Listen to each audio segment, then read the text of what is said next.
آنکھوں کی روشنی کے لیے 28ویں پارے کی کہ آخری رکوع کی پہلی آیت کی آخری لائن، 28ویں پارے کے آخری رکوع کی پہلی آیت کی آخری لائن ہے ربنا اتمم لنا نورنا واغفر لنا انک علی کل شیء قدیر۔ میں آپ کو سچی بتا دوں، 87 سے چشمہ لگائے ہوا، جب لگا تھا جب 3.5 نمبر تھا اور بڑھ رہا تھا، بڑھتے بڑھتے یہ 6 تک پہنچا ہے۔ مجھے اپنے اللہ پر یقین ہے، اس قرآن پاک پر میرا ایمان ہے، انہی آیتوں کی پابندی کی وجہ سے آج میرا نمبر گھٹ کر 2.5 ہو گیا ہے۔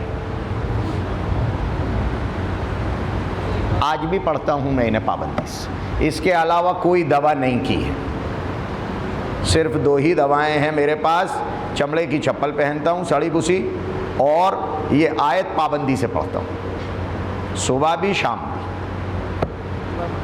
ربنا اتمم لنا نورنا واغفر لنا انک علی کل شیء قدیر۔ جتنے بچوں کے چشمے لگے ہیں ان بچوں کو حفظ کرا دو، بہت ضروری ہے۔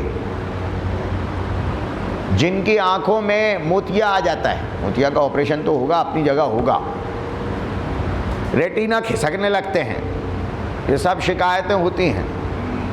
فکشفنا عنک غطاءک فبصرک اليوم حدید۔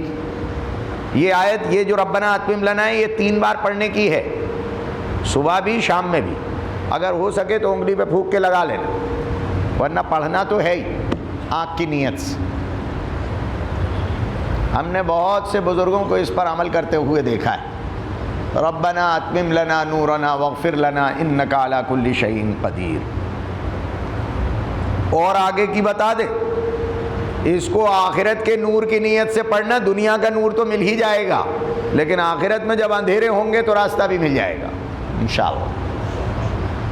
جی، یہ ریٹینا والے، موتیا والے، آنکھوں میں پردہ آ گیا، کالا پانی آ گیا، کانچ بین ہو گیا، شوگر کی وجہ سے خون اترنے لگا، فکشفنا عنک غطاءک فبصرک اليوم حدید۔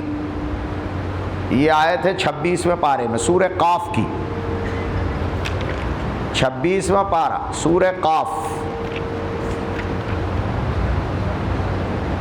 لقد كنت في غفلة من هذا فكشفنا عنك غطاءك فبصرك اليوم حديد۔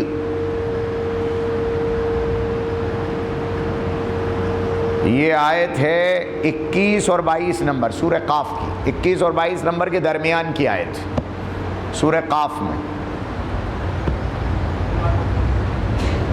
اس کو بھی 3 بار پڑھنا ہے صبح شام۔ فکشفنا عنک غطاءک فبصرک اليوم حدید، بعض بزرگوں نے 11 بار لکھی۔ فکشفنا عنک غطاءک فبصرک اليوم حدید۔